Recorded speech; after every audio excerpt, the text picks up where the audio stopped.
Rohan Pujara, and I'm the VP of Advanced for the Emerging Markets Development Club. So thank you all so much for coming out. We've got Kristin Faust with us today. She's the Chief Credit Officer at Partners with Common Good. That's actually a CDFI in DC, and I'm going to let her talk about what a CDFI is and what they do and everything. I don't want to eat into her speech, but that's where I volunteered when I was in DC for about a year while I was working there. And this summer we even had Ava work there. She did her internship there. So what we're basically going to do is Kristin's just going to talk to you about her firm, her experience. She's spent her entire career in development finance, to give you guys a background. But then she's just going to talk for about 15-20 minutes. Feel free to interrupt her with questions. Right, and then we want to spend the majority of this time on sort of Q&A for you guys to get to know more about the space and what all you're interested in.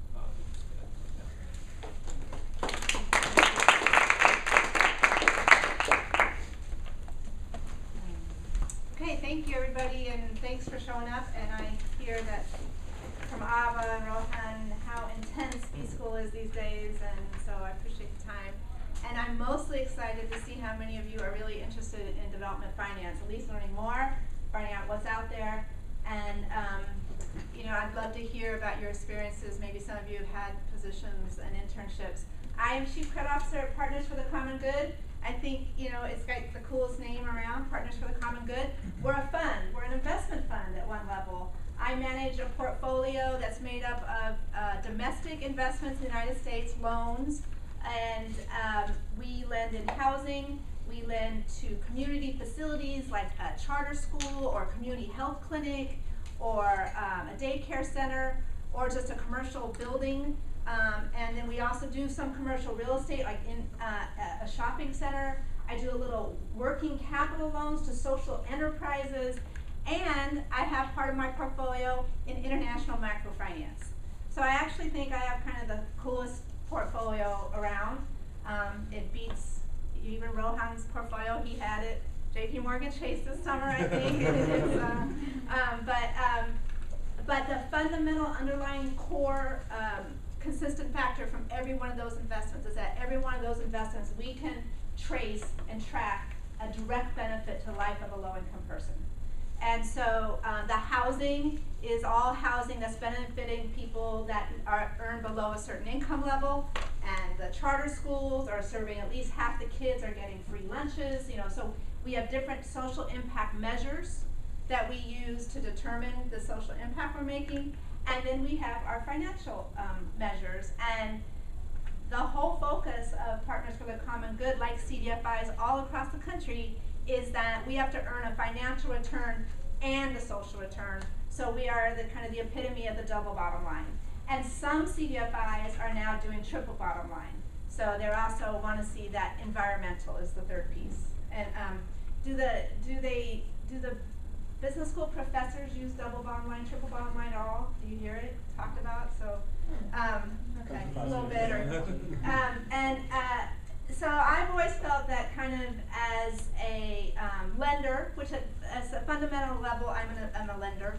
I have had to know everything that the traditional private sector lenders or a commercial banker has to know, and more.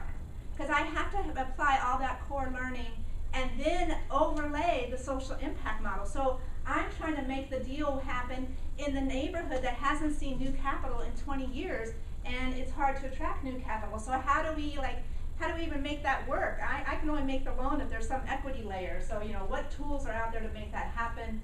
So we have to work with multiple partners, and a lot of our deals are, we have some public sector partners, private sector partners, nonprofit partners, and we pull together and to make a difference. And so I can drive you around most cities in this country and show you something, a project, my deal, I'll call it my deal, and talk to you about how families, how individuals, how lives I think have been changed by those investments. And at a very fundamental level, that motivates me every day. I like making my returns and exceeding my returns. I like exceeding all the social impact goals, but I just, I love going through the neighborhoods wherever I am and seeing that difference. I started out as I went into a commercial credit training program at a bank. So I started out going into in Chicago. It was a regional bank, had a really good credit training program, and I did that it was called First National Bank of Chicago. It's now part of JP Morgan Chase. And but I knew that I wanted to eventually do community development finance. But my strategy was to gain all the skills that I needed that anybody would have that does finance, and then to go apply them into community development finance. And that strategy has worked well for me. So I started out in banking, and I did community development banking in the private sector for about 15 years. That was in Chicago, so I loaned in every low-income neighborhood in Chicago, and together with other people and organizations, we were responsible for billions of dollars going into low-income neighborhoods. And then from there, I left the private sector because I wanted a new challenge, and I went in. Phil Angelides, who was elected state treasurer of California. And Phil Angelides is he's very committed to getting capital into underserved communities. And I knew him. I grew up with him, which is, it's part what you know, but it is part who you know. I grew up with him in Sacramento, and so his team was looking for people to come work for him, and I got recruited to go back to Sacramento, capital of California. If you didn't know, it's not San Francisco or LA, and work for the state treasurer. And that was amazing, and I would like to posit to all of you who are out there thinking about doing development finance or doing impact investing or to think about the public sector as a place to make a difference. There are some really interesting conversations going on right now in the Department of Treasury, in Washington, D.C., and believe it or not, some of those conversations impact, well, you would know that. They do impact the globe, but they impact individual neighborhoods as well as whole countries and things like that. And we didn't talk about this, Rohan, but I do think, looking at the public sector, and you worked in the public sector, right? I know he worked, and we can talk about that later, but it is really an interesting option if you want to impact a lot of people or make a lot of change. And really make a widespread difference that maybe is institutionalized for a while, i.e. in passing laws or passing regulations or making decisions. I would just encourage you to think about that. And so I did some time in the public sector, and then I moved over to the nonprofit sector. And and I've been in the nonprofit sector for about the last 14 years, and have entered this world of CDFIs. And CDFI stands for Community Development Financial Institution. And I will say to all of you right now, there are job opportunities out there in the CDFIs in the United States. So CDFI is what Partners for the Common Good is, and it's basically an entity that is there to meet the unmet credit needs in our domestic emerging markets. And so most CDFIs are lenders, and some do just housing, and some do just small business, and some do everything and the whole panoply. And then, but the whole point of a CDFI is that it has to constantly innovate, because it's trying to fill voids and gaps in the marketplace that aren't being met by the private sector. And to do that, if there was a lot of money to be made doing that, the private sector would be there. So instead, these nonprofit loan funds, these CDFIs, have to be created. They're pools of capital, but they're pools of capital that work with other partners to make things happen that wouldn't ordinarily be there. And so you have to be very creative and innovative, and being willing to push the risk curve and apply standard skills that you learn in business school, but you have to know something about your market and your community and the people you're serving or the niche you're serving in order to constantly create new products and meet the need. Any questions on that right now? Does that make sense? So I mean, it sounds a little dry, and it's much more interesting than that. And then I'll just say what happens is, for example, we start doing a large affordable apartment complex building. Okay, we start lending on apartment buildings using a new tool that has now been around for many years called the Low-Income Housing Tax Credit. None of the banks want to do it because this is like 15 years ago. None of the banks want to do it because they don't know about this low-income housing tax credit. And oh my God, how are you going to build an apartment building in a low-income neighborhood, and really who's going to live there? How's the rent going to get paid? So the CDFIs start making those loans, the construction loans, the permanent loans. After about 3 or 4 years, the banks look and say, oh my God, they're all doing great. And so then they come in and take over the marketplace. And that's what happens with CDFIs. And that's a good thing, because the whole point is to bring in the private capital to these underserved communities, right? That's part of the whole point, is to get the system working in these markets that aren't functioning properly. And so, but then where does that leave you? Because you just created this great product and it was working, but now the banks just took it over, and the banks are much bigger, and so then we have to go out and create new products. So that's one of the things that CDFIs do, and it's pretty interesting. Yeah. So Kristin, you mentioned how, in a sense, you're always innovating. There's this innovation pipeline that happens with this sector of finance. Can you talk a little bit about the current innovations, what is sort of exciting you, and what should, as we're thinking about this sector, what should we be looking into and reading up on and getting familiar with? Okay, I gave a speech a few months ago at the Federal Reserve in St. Louis, and I created a list of 20 innovations going on right now in the CDFI sector. I'll email you the list. So what happened? So for example, there's a REIT. They're starting a REIT for affordable housing that nobody has done a REIT before. So that's kind of innovative. At Partners for the Common Good, we're kind of a special CDFI because one part of our mission is to help build the infrastructure of the CDFI industry, and to do that, we buy loan participations.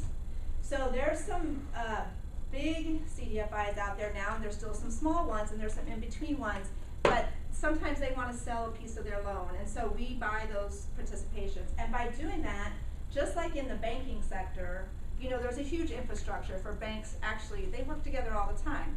They have overnight deposits, there's a the Fed window. I mean, there's all kinds of infrastructure there to make the capital flow efficiently. What's happening in our underserved markets is the capital doesn't flow efficiently, right? So anyway, we buy participations, but then we realized there was a need. Some loan funds over here have too much capital, and some over here don't have enough. So we created an online portal for a matching for the loan funds to come together around deals. It's called CapNexus. So that's an example of innovation. There's constantly, they're starting to try to innovate some new products around community health clinics, because with the Affordable Care Act, there's going to be an expansion of health clinics because it's much cheaper to serve somebody in a health clinic than it is at the emergency room, which is where low-income people go. They get sick, they go to the emergency room instead of a health clinic. So the other interesting thing about what we do is that you end up learning a lot about a lot of different areas of society and public policy and business. We just made a really great social enterprise loan to a guy. It's a for-profit business, but he works with small fishermen all over America and buys their fish and FedExes it to high-end chefs at restaurants in New York and Philadelphia, Washington, D.C. But he's helping. Why did we consider that, important? Because fishermen, you own one boat, you got one guy working with you. That's you're not a high-paid industry. That's but for many small towns, coastal areas around the country, and in Alaska, it's a very important part of the industry. So we did that loan. Trying to give you an example of the amazing diversity of what we happen to do at PCG, and some of the other innovations. Some of the other innovations will come to me. I should have brought my list. But what happens is you're kind of like, the CDFI world is a lending institution plus a little bit of a think tank. And for CDFIs to survive, they always have to have an R&D function. And sometimes we say we're the R&D function for commercial banks, which we're not so thrilled about, but still there's this R&D function, I call it. And so for example, right now, there's a very large CDFI called NCB Capital Impact. It's headquartered in Northern Virginia. It lends all over the country. They have a position open right now for a Chief Innovation Officer. They actually, they're big enough that they can support somebody full-time, a very senior level of the person, part of the management team, to help be a Chief Innovation Officer, to help look out on the horizon, assess the marketplace across the country, identify opportunities where they could create new products and new strategies and make a difference. So, I think that when I think about you guys graduating, types of jobs that might be interesting, that would be a fascinating job. There's another loan fund. There's several loan funds right now that are looking for chief credit officers. So they want people that have had some experience in lending and knowing how to manage, a portfolio. And there's also a job I have right now in Washington, D.C. for something called City First Enterprises, and they're looking for a new CEO, and they're kind of a small loan fund, but they do less lending and more kind of innovative projects. And again, they, a little bit like that Chief Innovation Officer, their CEO looks out on the horizon and the needs of DC and Northern Virginia and Maryland's like, what could help us get capital into low-income communities to make a difference? And what new ideas, what products, what strategies, and that's just this month, those positions are there. I will say the field has evolved. We didn't have all those jobs before. Yeah. So I'm curious, you've been talking about how a lot of these products end up getting consumed by commercial banks. Is there any reason you guys are not for profit and operate as a nonprofit versus a for-profit? And maybe if there are other CDFIs that do operate? Yeah, great question. Great question. So the CDFI world is broken up into kind of three pieces: the nonprofit loan funds, and then there's CDFI banks. There actually are CDFI banks, and then there's a few venture capital funds that call themselves CDFIs. But the main reason that we're nonprofit, so the banks clearly are for-profit, and Virginia Community Capital. Here in Virginia, you have a really innovative bank called Virginia Community Capital. They're looking for people too. That's a fabulous organization. And go on their website and check them out. They're a CDFI bank. So there is that model. But in general, if you think about what these particular pools of capital are, because in some ways they're a pool of capital, they are there to do what the private sector can't, or the private sector won't. And the private sector won't because there's not enough profit to be made. And yet what we have found is that there's some profit to be made. It's just not profit maximizing, right? And so there's a way for us to generate, earn a return. We earn a return. We just don't maximize, we don't earn a high enough return. So that's why we do structure ourselves as nonprofits. And most CDFIs actually, from the lending alone, are not fully self-sustaining. They usually reach about, if you get big enough, you can reach usually about 85% self-sustainability, and then after that you fundraise for the difference, unless you bring in other revenue streams. So that's another thing that's happening now is the CDFIs are starting to think of other revenue streams that still fit mission, but could generate revenue. Just to follow on to that, Yeah. Are there any commercial banks then that are trying to have some kind of function similar to what you guys do then? Yes. Okay. Yes. So how I even got into this field, I knew I cared about public policy and I wanted to make a difference. I knew I wanted to make a difference. I grew up in a really mixed, a racially and economically mixed community out in California, and then I went east to college and I saw stuff I'd never seen before, like not racially and economically mixed communities, like very segregated economically and racial communities. And I saw the urban cities that were just devastated, disinvestment. I've never seen that kind of disinvestment. And I just knew, I was like, well, then how'd that happen? How'd it get like that? And that kind of led me to understanding how capital plays a huge difference in economic development. But, all right, where was I going with that? Where I was going with that is that I was in grad school, and we had this class on public-private partnerships, and actually a woman came in from the insurance industry and started talking about what the insurance companies were doing kind of to invest in some low-income neighborhoods for social reasons, not purely for financial reasons. And then a banker came in and talked about something I had never heard of, because this was a long time ago, called the Community Reinvestment Act. And the Community Reinvestment Act was passed in 1977, and it's a law, it's a federal law that says banks have an obligation to lend and offer services to their entire community, not just to their entire community. They can't kind of just like pick and choose. So and to pay special attention to low income communities. It doesn't mean everybody who comes to the door gets a yes, but you can't just redline a certain neighborhood. You can't say this community no and this community yes.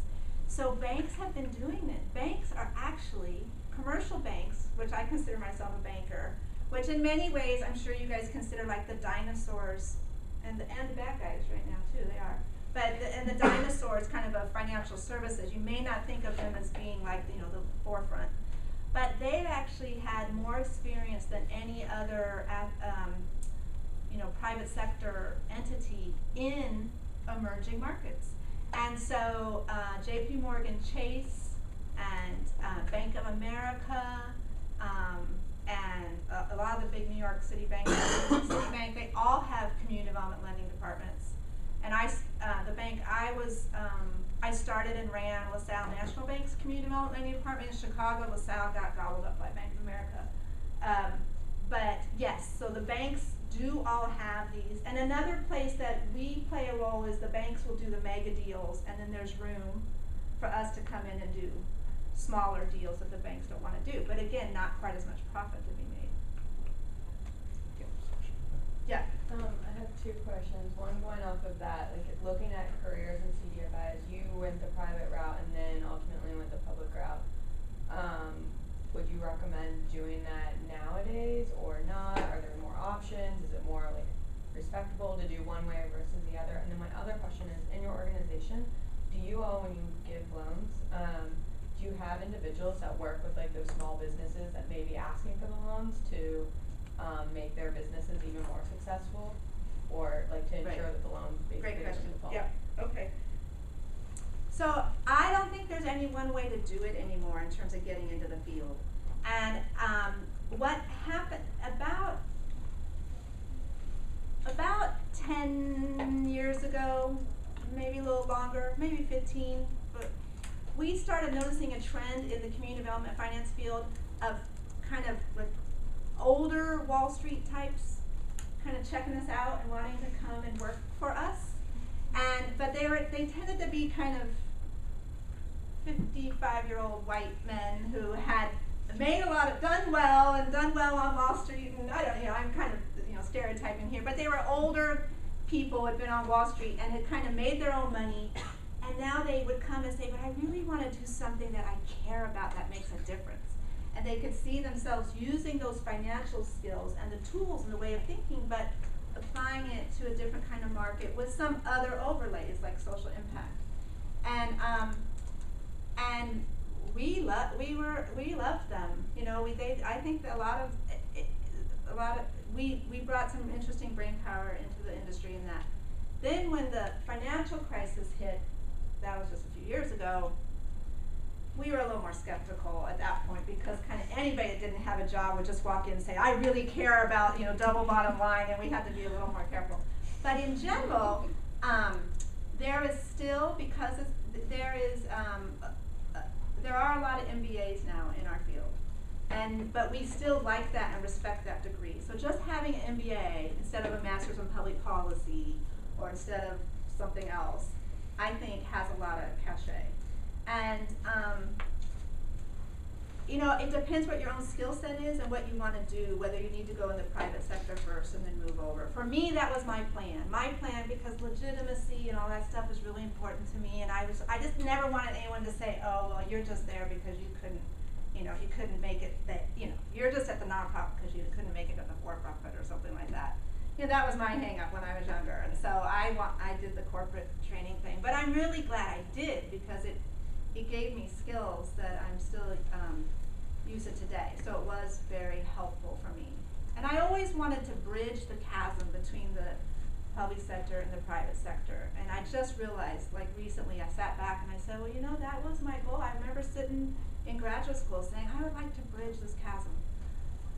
Because I went to the Kennedy School of Government and got a master's in public policy, and I took a lot of courses at HBS. And at the Kennedy School, we'd sit and talk about some big corporation, and people would go, boo. And then I was taking courses at HBS, and they actually had a course on government, working in government. And every time the professor would kind of talk about something, you know, I thought good about the government, the class would all go, sss. And literally, I'm not exaggerating. So I could see this big chasm, and you know, it's bridged. I mean, I feel like in a lot of ways that it's bridged in tremendous ways, and you guys are as examples of that, because I mean, business school is different these days, and there's more understanding of how, you know, it's going to take all the sectors working together to kind of solve some of these problems. So I don't have a good answer for you, except that it worked for me, but I don't think it's a necessity anymore. I don't think it's a necessity. The second question was about TA, and yes, the fundamental definition of a community development financial institution for the United States is that you have to have at least 60% of your portfolio serving low-income communities and people, and you have to offer technical assistance.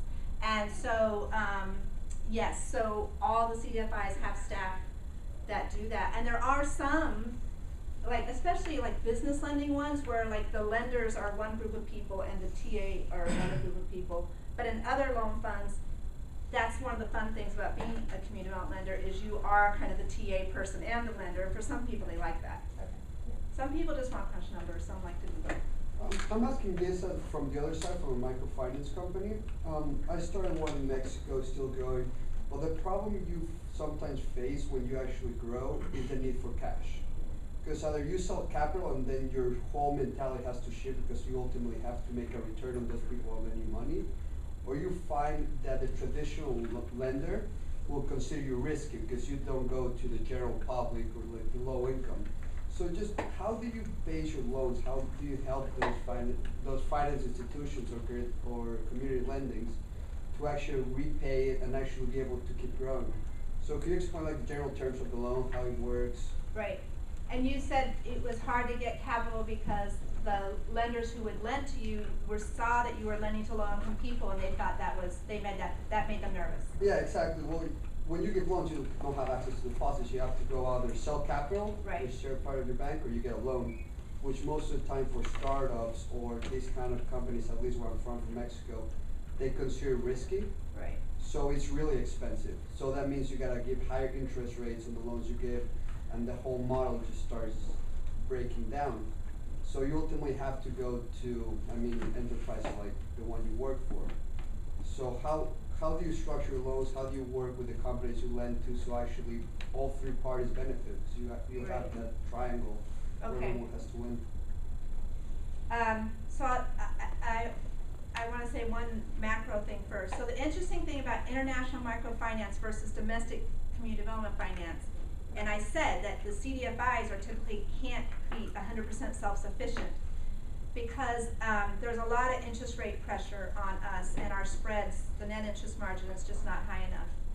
The international microfinance market is a little different, because the interest rates charged are higher than domestic. You know, we're a highly sophisticated marketplace in the United States, so interest rates are low, and interest rates are higher. And so there was more profit margin to be made. And so I view that the capital markets for international microfinance in some ways are a little more evolved than the capital markets for domestic community development finance. because there is room for profit from the investor side, for example, if you're in a village and the normal juice, we call it in the neighborhood in the US, these are juice lenders. What are they, you know, the money guy, the bad money guy, you know, he's charging you 98%, but what's your name? Raphael? Raphael's loan fund comes in and he's only charging 35%. That's fabulous.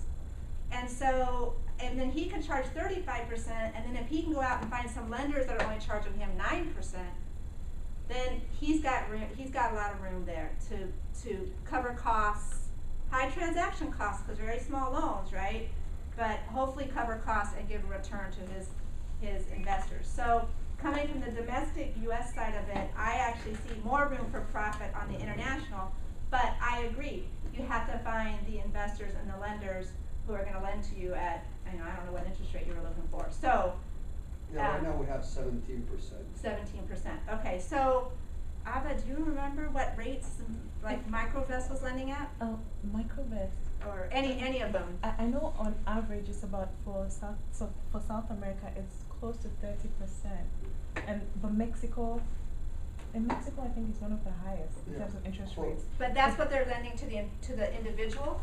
The final rates to the individual. What But do you then remember what the funds were lending to the MFIs? No more than 10%. No more than 10%. So I think you could beat 17. No, because I think we lend at 72% annual rate. Okay. The competition goes to 244%. Okay. So we're completely changing the business model. But our spread is high transaction cost, so our access to funds is limited. Right. So Exactly. that 17%, even if the spread you think is really high, it's none, because the loans are what, Right. 1 month max, 2 months Right. maximum? But to add to that, the problem in Mexico is that microfinance has a very, very bad reputation there.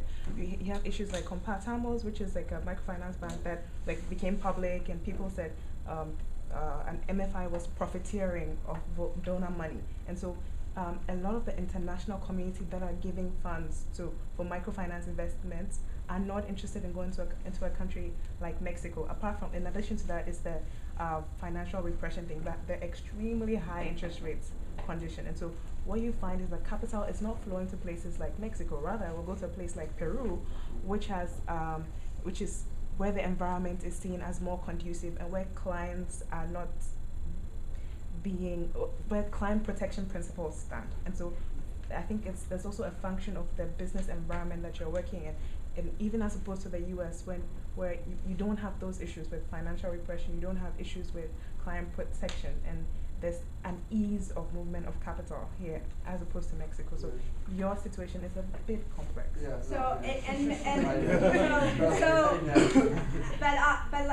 It does give me a minute to just tell you about our overall portfolio Yeah. and how we lend internationally. So because we're sitting in Washington DC, and I do not have lenders on staff that fly overseas to underwrite the MFIs, the microfinance institutions that like Raphael started, that are then on lending to the individual consumers, because I don't have that kind of staff.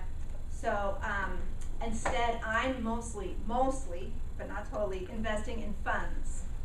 And then those funds are put together, and then they have the staff that are then flying around the world and going into these MFIs, some very small, very remote parts of the world, some pretty sophisticated and even regulated now in a lot of countries, but they're going in and doing their due diligence and then making the decisions about what to invest in. So I invest in a number of funds. And traditionally we invested in funds that were headquartered in the United States, but now we're expanding. Abba's helped us expand our vision to some European domiciled funds too, but that's where their headquarters are, but they're lending, we're in like over 40 countries all around the world. We're heavily based we were heavily invested in Central and South America, but now we're a little bit in Africa, we're a lot in Asia and other places.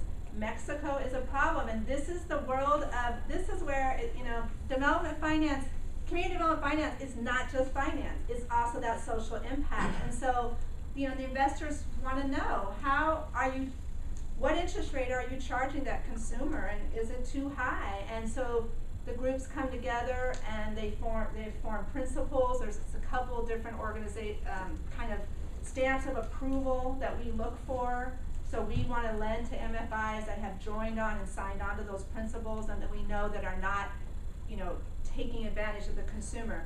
Now, whether you agree with that set of principles or not, that's up for debate, and that's part of what makes it interesting, is kind of trying to decide at what level is it profiteering and at what level is it fair profit. And that question will be debated for a long time, but it's part of what keeps the job interesting. Yeah. So I used to work, I used to be a consultant for a lot of CDCs and work for a bunch of choice neighborhoods. Okay, so tell them what CDCs are. Well, it's not the career development. It's community development corporations. I guess you could say that they operate kind of on the opposite side of a lot of these transactions. So they're the ones that are more on the ground, trying to work with in these neighborhoods. And Choice is a federal program focused on a select number of neighborhoods in the U.S. So my question is, there's kind of a leading trend towards building comprehensive neighborhood plans that recognize that you can't just build a school and then assume that the work is done, or build a housing set of housing units. It needs to have a comprehensive theory of change as to how one revitalizes a neighborhood. At least that's an increasingly common opinion among a lot of people. Right. So, how does that fit with your organization's theory of affecting change in a neighborhood, and how have you seen that play out? So that's a really interesting question. I'm going to give it a short answer, but I'm sure that could be like 2-hour discussion. So fundamentally, most CDFIs, not all, but a lot of them are place-based. So there's, they're in Philadelphia, or they're in a town, they're in Lancaster, Pennsylvania, or they're in San Jose, California, and they're focused on a region, and so they can become very much a part of, they can develop a theory of change for themselves for that region, or they can work with those CDCs and be part of their theory of change. And fundamentally, we think CDFIs are, they're a tool, they're a part of the solution. So we lend, the CDC, we're lending to the CDCs. The CDCs are really on the ground. We're the lender working with them. And we want to be, ideally we got invited to their strategic planning meeting, or we were interviewed as part of when they were doing their strategic plan, and so that's how we partner. So, they're a fundamental partner, and we're a fundamental partner to them, is kind of my simple answer. We believe at PCG, our theory of change is we believe by helping people and communities get access to capital, that can transform their lives. So that's kind of our theory of change. There was like a bunch of questions up here. Here's one. So I was curious about your impact measures and whether those that you use are internal or whether they're widely accepted, and what some of the trends are. There are a lot of groups saying we're coming out with the new kind of set of impact measures that everyone should use, and what you see is maybe the future, at least in the next 5 years or so of that. My answer to that is that I used to poo-poo the impact measures because they just felt so amorphous, and I see all these people spending all this time on them, and I want to get the damn dollars out the door, okay? I want to see the housing bill, and I want to see the new kids getting dental care that have never had dental care in their life because we're adding dental rooms, to a health clinic. That's kind of where I come from. But I realized in doing some thinking this year that if we are really going to make this more than a little than a little small piece of the American economy, if we're really, or the world economy, if we're really going to make maybe a new form of capitalism that says it's bottom line financial, but it's also got to be social bottom line too. We're not the exception, we're the dominant form of capitalism. That's my vision for the world. That's what I'm hoping all you guys will go out and do, is to change the definition of capitalism, to layer in the social impact as part of the fundamental definition. then the only way that's gonna happen is if we do come to some consensus and some really great continual thinking around the definitions of social impact. So now all of a sudden, I see this like one of the most important things we're doing, and all I can say is the international microfinance community is ahead of the U.S. domestic community in this, and so there's some really interesting things to learn and see what they're doing. And then now, in the last couple of years, there's a lot of great thinking now. And like, for example, at PCG, we now have like a half-time position that's nothing but social impact. You know, that's just a little example of how it's become more important. So I would just say,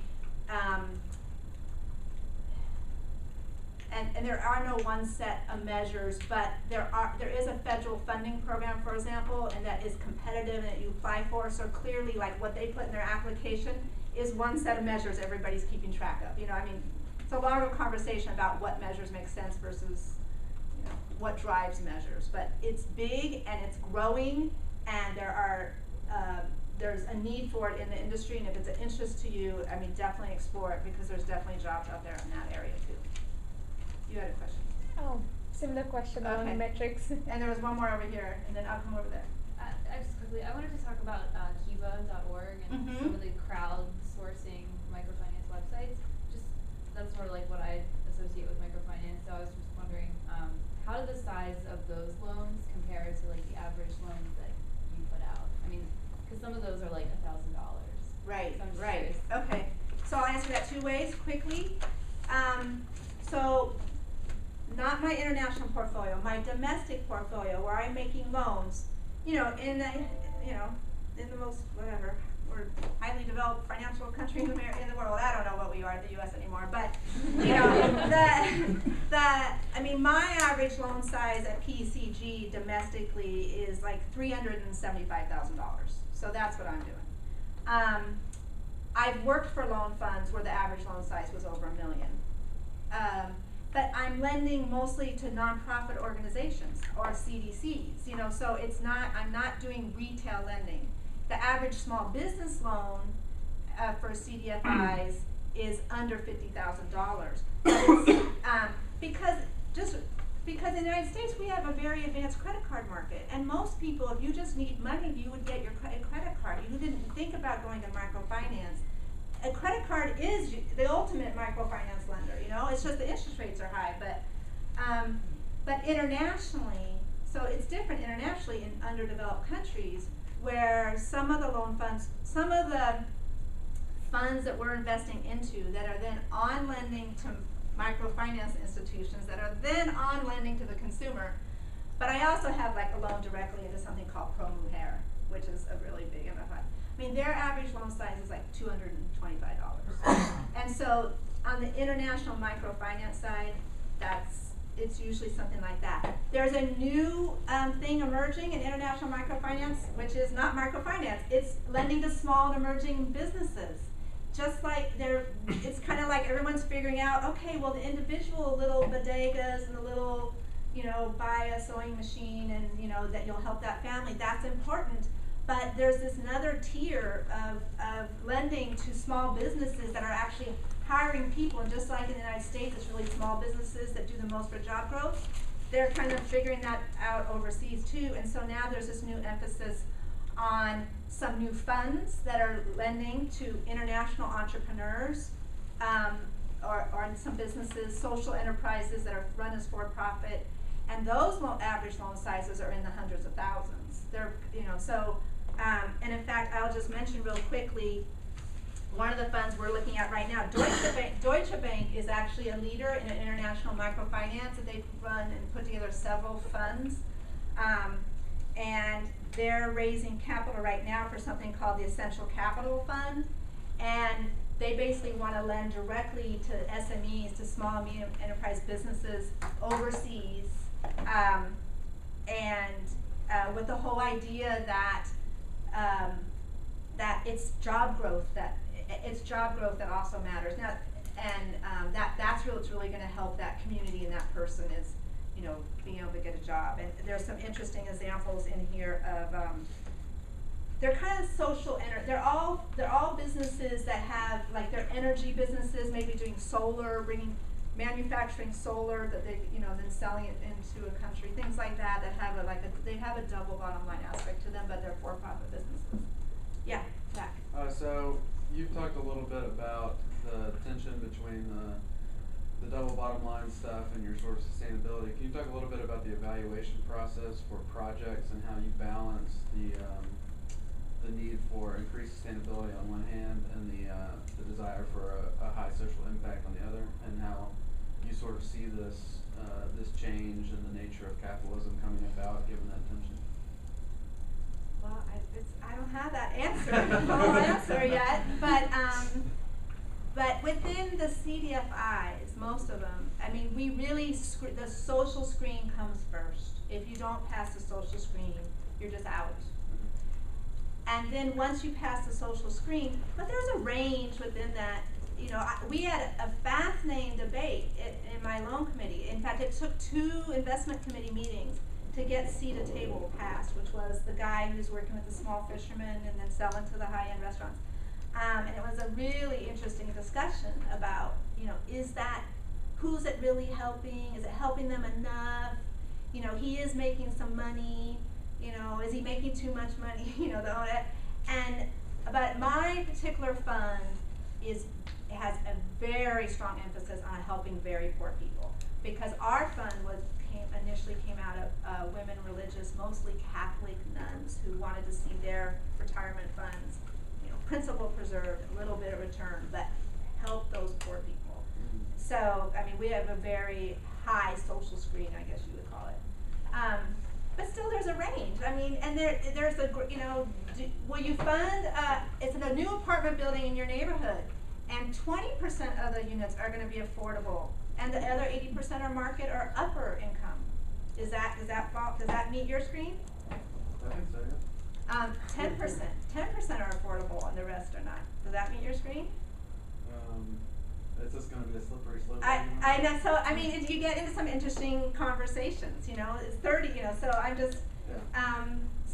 But for us, we social screen first, and then it's got to meet all the financial underwriting. And so I bounce deals for social screens and for financial screens.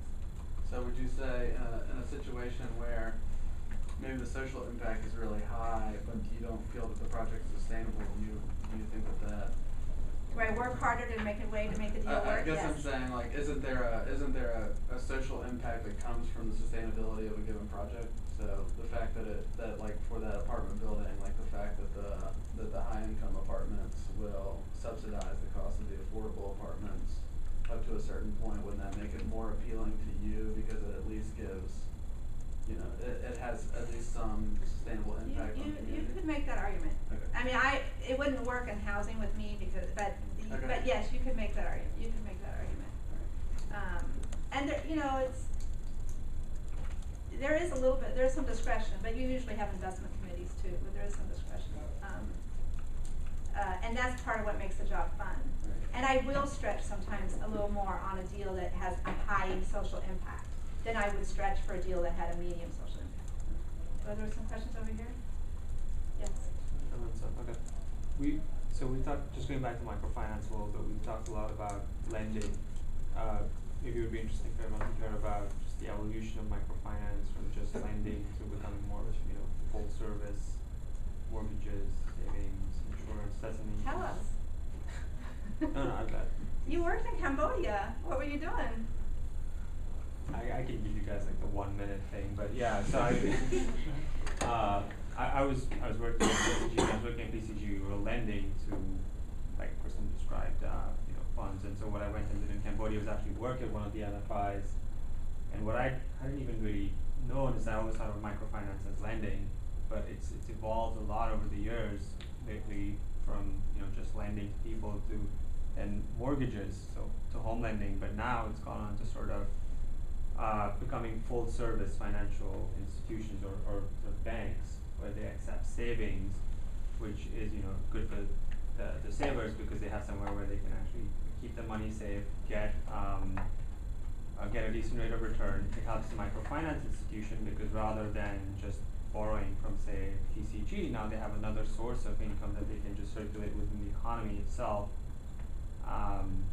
There's also the insurance side, which I don't know as much about, but I think their microfinance is expanding into providing insurance services. Maybe Alba knows more about that. I haven't worked with microinsurance, but during the summer, one of the funds that we did a loan with was Global Partnerships, and what they do is, well, they're raising funds they were raising a new fund that had certain objectives. First one is to provide healthcare access for their loan clients.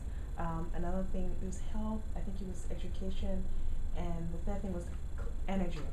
And so it wasn't just about giving their clients loans, but making sure that they had access to healthcare.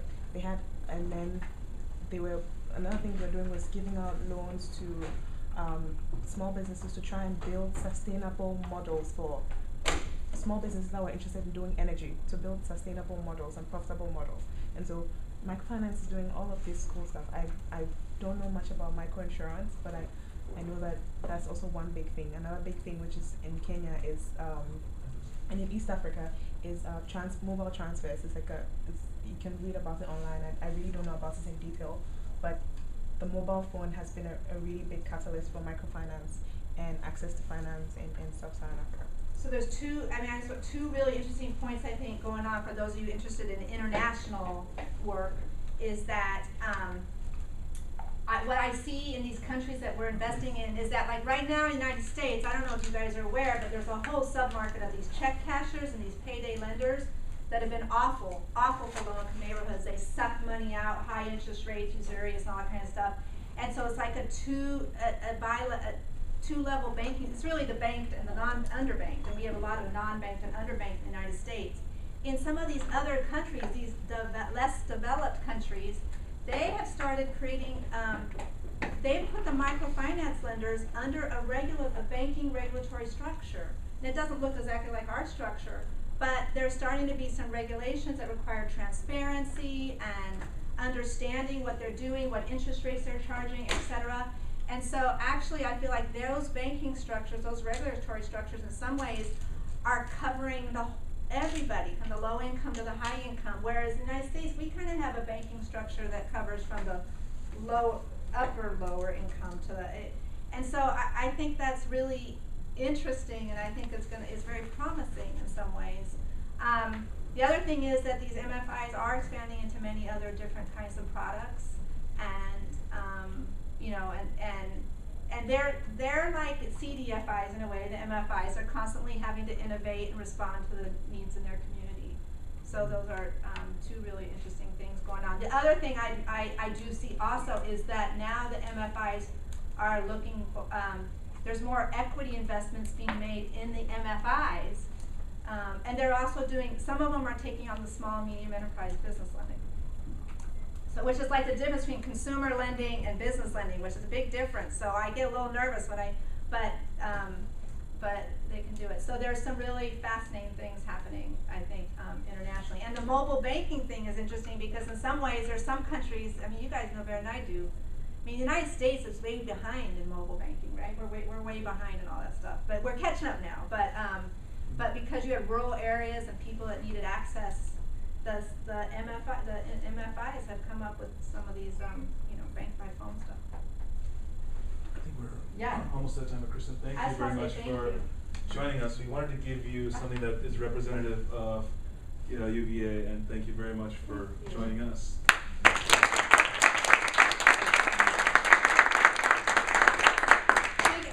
Thank you very much. This was a great dialogue. I do have my business cards. We do look for summer interns, unpaid. But I hear Darwin has a fund.